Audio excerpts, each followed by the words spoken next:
Lesson 6, Relative Pronouns. In this lesson, you'll learn what a relative pronoun is and how it's used to create a relative clause. You'll also learn how to formulate a defining and non-defining relative clause and how to use both structures in everyday practical English, as well as the IELTS exam.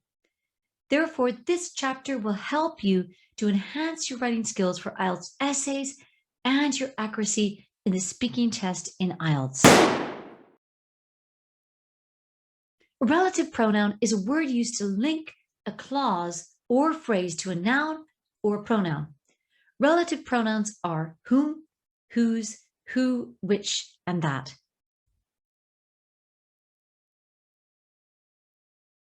Relative clauses are used to join two clauses or to add information about something using a relative pronoun. A defining relative clause is used to refer to the noun that we're speaking about using a relative pronoun. So for example, here is the house that John built. Here the house is the noun, and the relative pronoun is that, referring to house.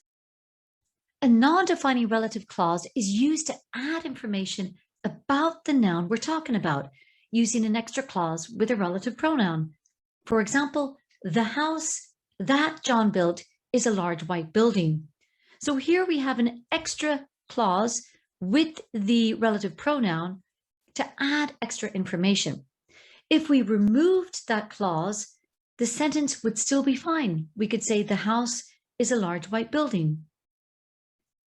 Which and that are used to replace or refer to the subject or object nouns in a sentence, which are objects. So, for example, this is the house that I lived in as a child, or this is the house which I lived in as a child.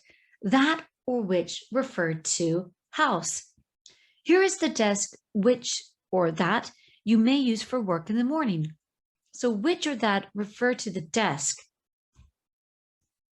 Who and that are used to replace or refer to a person or people. For example, there is the woman who helped me with my bag, or there is the woman that helped me with my bag. Whom and whose. Whom is used to refer to the object, noun, a person in a sentence.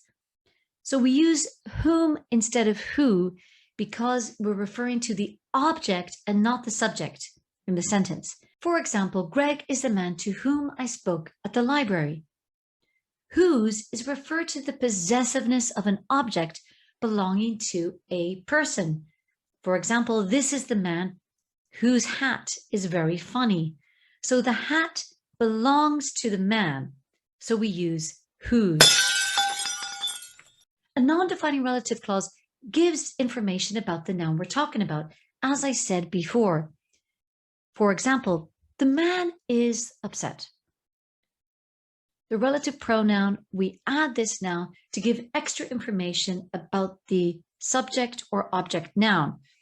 So we can understand a normal sentence without this added information. So the man who has a broken car is upset.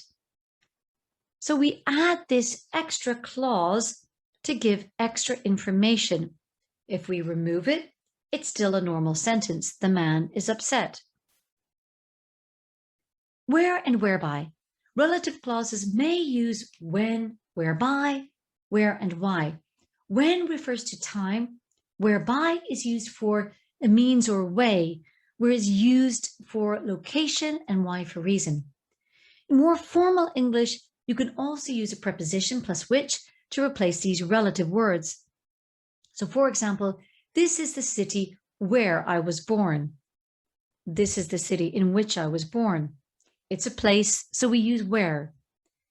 Here is the process whereby scientists analyze the chemicals. In other words, here is the process with which scientists analyze the chemicals. When or on which. Monday is the day when people normally return to work after the weekend. So when refers to a time. Monday is the day on which people normally return to work after the weekend. That's absolutely fine too. Who and what. Certain clauses that begin with a WH word are used like a noun phrase. They are also called nominal relative clauses. Please give me information about who will attend the function. Who replaces the people acting as subject, so we use who, not whom. I don't know what is in the box.